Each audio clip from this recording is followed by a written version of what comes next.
guys, thanks for joining me. This is my second attempt at doing this video. The first attempt, unfortunately the battery ran out and I couldn't find my spares. I don't know where they've gone, so I've had to start again. So this is the finale of the Panzerkampfwagen 2 Ausf.A. This dyno that I've done for the build has basically outgrown the build itself. Most of the other builds have been the centre point, if you like, of the diorama, and the diorama has been minimal, whereas with this one the diorama seems to have taken centre stage. Just to give you a reminder, obviously I used this kit from IBG, 1/72 scale.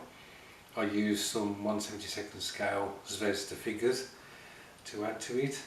I used part of the Airfix 1/72 scale, I think it's the French resin building that they do. Then to actually create the dyno itself, I used an MDF base, some railway flocking, railway scenery. We enhanced the resin building by replacing the floor with stirring sticks and matchsticks. I've used balsa wood, I've used etched brass from 7 models, and I'll show you those items that I used. So yeah, this has been possibly my most involved diorama, and I have to confess that as with most dioramas, I could continue to add to this just to give more features, but I need to stop. The other thing is, of course, that you may not be aware, but today is the 81st anniversary of the French surrender to the German armed forces. So on the 25th of June 1940 is the date that, as I say, the French army surrendered. So I thought it was quite a poignant date to reveal this diorama, which is basically depicting an action in France. So I shall get to the diorama now. What I may try and do is do 2 different views of it, one from the camera from this angle, and then one from the camera at more eye level, just so we can see some more of the detail. So I'll get that now. So here it is, guys. As I say, I've decided to call it a day on this particular diorama. I could add more to this, I'm sure. It's just been great fun adding the different elements, trying to do new things with different materials, obviously doing some scratch building with the floor and things like that. Let me just lower the camera a bit so we can perhaps get some of the lower detailing. So this was the initial reason for doing this diorama, the Panzer II from IBG. Great little kit, really enjoyed putting it together. Painted in the usual manner for my Panzer grey tanks. The only thing that was added to this was the chain at the front, which was something again that I obtained from 7 models. You can buy the chain in metre length, so I've got plenty of chain to add to other kits in the future. After I'd made the MDF base and put the DAS on, you will recall, and basically marked out where the building was going to be, what I did was I used some of the railway flock that comes in like a mat, and I put the base over the top of the mat, drew around it, cut it out, and then I put that, I basically glued that to the top of the base, and then went round with a knife to reduce it to this size here, and actually cut it round the layout of the house as well. Once I'd done that and it was dry, I cut out these sections so that we could have this cauliflower crop here, and this was scattered with some I think it's a railway scenics, and it's just some coloured sawdust. But what I did was I darkened it further by using Agrax Earthshade to make that dark colour. I did exactly the same over this section. It's actually the same, practically the same size as that, but then what I did over here was I covered it all with this these tufts, which are aftermarket, to give the impression of weeds or something. So with the cauliflower, that is from Railway Scenics as well, that I managed to get. I really like the look of those, and I think they work really well. These tufts here are also Railway Scenics. Sorry, no, they're aftermarket tufts. I think from Nature, is it, the French company. When I initially put these tufts on, they didn't work particularly well with the grass that was down, because it was these tufts are from a different season. So what I did was I dry brushed these to help them blend in a bit more. The gravel path, that was basically cut because all this was grassed area, and then I pulled that centre section off, and then PVA glue, put some Railway Scenics gravel down there, waited for that to dry, and then I covered it with Nylon oil to darken it, and then dry brushed various greys to get that gravel effect for the path. Bearing in mind that this is the back of the house, not the front. The figures, as I say, was Vesda. This is from one of their sets, which is the German Medic set. You get, I think, 2 other figures that you could use with this, but I used these guys.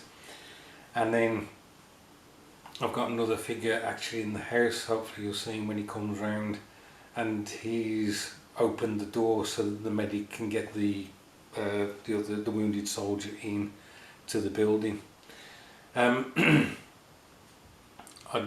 churned up the dirt around here to basically make it look as if the tank's come through the weeds and whatever.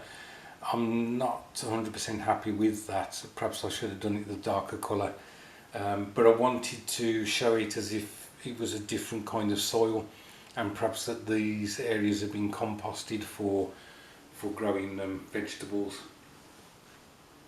I'm going to stop the turntable now so we can have a look at the house interior. So the house interior, you saw it when I'd basically taken out the resin floor that I didn't think looked particularly good, and I created a floor using stirring sticks, matchsticks, and I did similar up here as well to give the impression of this loft floor, but there's no floorboards in the loft. Then I broke up some of the stirring sticks into, well, I cut them into little fine strips in order to give the impression of the lath that was used for ceilings back in the day, and then that lath would have been plastered, which is why we got the white sections on these pieces here. They're actually the underside. The table here is from 7 models. I showed you that in one of the kits. I think it was the Office set, and I don't know whether you can make it out, but there is a chair just down here as well that's on its back, from 7 models that I've put in there. And I just painted those various browns from Games Workshop. I think I started off with Doomball brown and then highlighted with Scrag brown. The individual bricks I mentioned before are matchsticks that are just cut up, and I painted those like a red brick colour, trying to match them in with the bricks that I put along here. The dust effect, the rubble, is actually real brick. I found one in the garden and got a hammer and broke a chunk off, and then I hammered that down into finer powder, and then just sprinkled that over the top, obviously once I painted all this section. And then I got like one of those little pipettes. I think Greg sent me some, and I think Charlie sent me some in the past. Got some of the Scenic glue, which is watered down PVA, and just dropped that onto the dust in order for it to stick together and not move on the dio. This chap here is, as I say, another Zvezda figure. and he comes from a small box set of 5 figures, and I think they're just German infantry. There's I think there's 3 chaps holding a rifle, there's one guy with a rifle and throwing a stick grenade, and then there's an officer with an MP40, and he's there opening the as I say, the door so that the medic and the wounded soldier can get in. There is some glazing on some of the windows. I think this has got a lot of glazing on, and that was provided with the resin kit from Airfix, the resin building, as were the frames. The only thing is to bear in mind that the glazing that they provide, it's too wide for the actual frame. It'll fit in this recess, but it doesn't fit against the frame, so you have to cut it down even more. And I wish I'd known that before this building was stuck to the diorama. This is the last item I added to the dio. I felt that the wall up on the, if you like, the bedroom was a bit plain. So this is actually a British postage stamp, one of the Christmas ones. So it's quite a bit larger, and I just cut out something that I wanted to use from that and then backed it onto some balsa wood for a frame.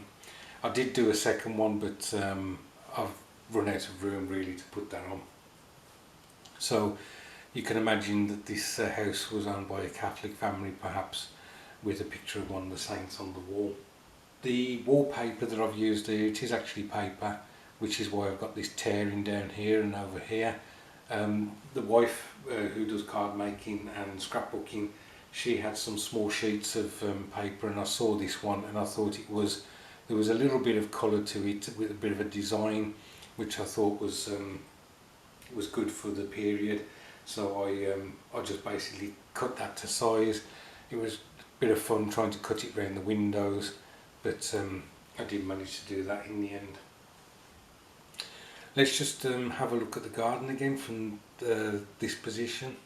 So if I zoom in just a bit, hopefully you'll be able to pick some things up and it will stay in focus. Here is a fork where the householder was basically, as I say, taking these weeds out before he was interrupted. What I did was I used the etched brass fork from 7 models, but I wanted to give it a 3D appearance. Obviously etched brass is good, but is flat.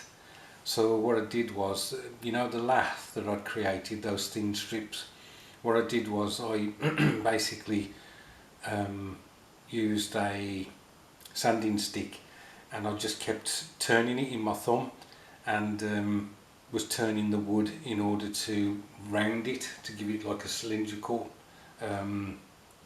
look.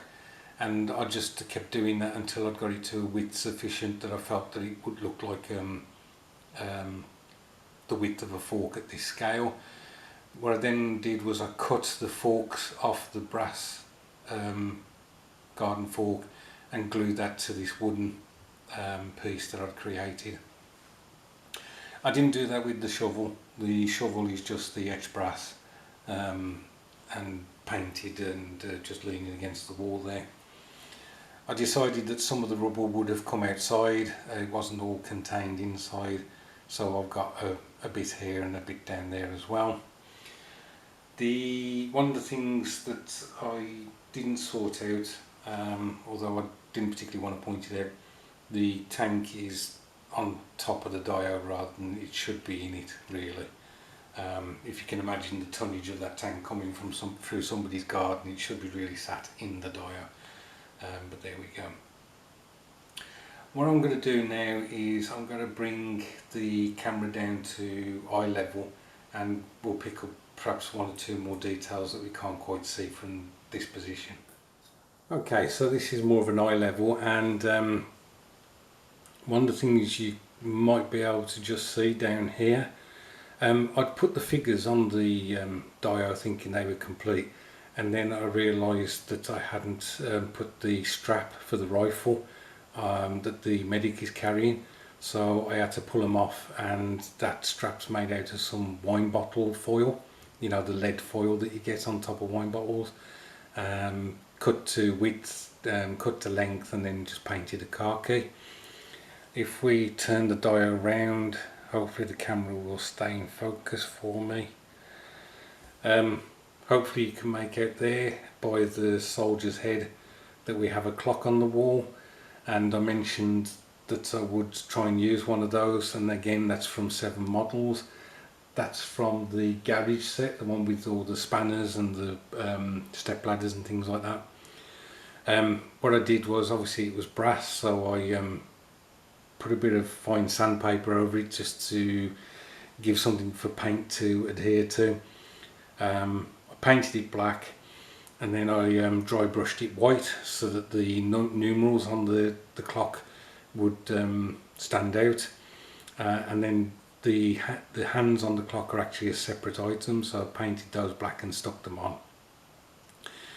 The only thing about this was the clock obviously was very thin in section, and there was nothing there for the mechanism for the actual clock working. So what I did was I backed it onto some balsa wood again, and then I cut round the clock and painted the balsa wood a dark brown, so it gave the clock some depth for, you know, to facilitate the idea that there's some clock workings behind the clock face.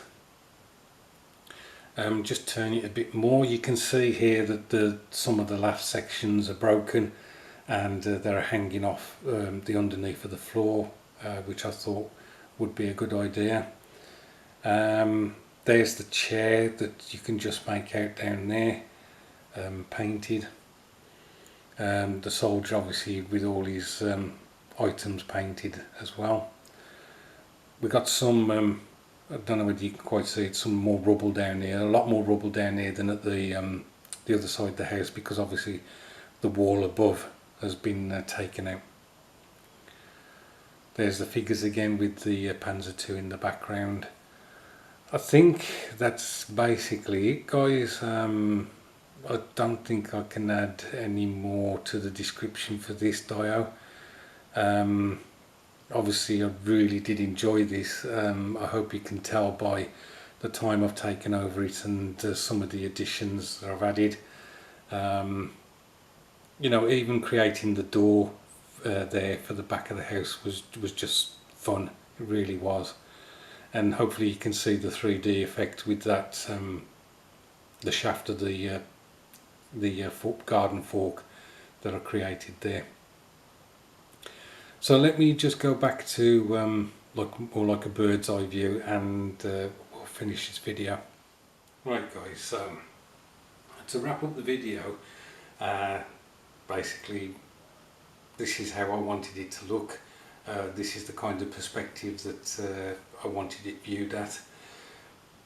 After I finished this dio, I realised that there was a second story to be told with this particular diorama. So it's my intention that I will actually remove some of the items and reuse this diorama. I want to, as I say, tell a second story. I will keep all the items that I take off in order to put them back at some future date, because this is the primary story I wanted to tell. The second one is how can I put it? Is subsequent to this. I think that's the best way of putting it. I want to thank you guys ever so much for your encouragement and support whilst I was doing this diorama. You really did, you know, coax me on to try new things and create something a bit, well, a lot better than perhaps some of my earlier dios this year. Thanks ever so much for watching. Look after yourselves, enjoy your weekend, and I'll catch up with you soon.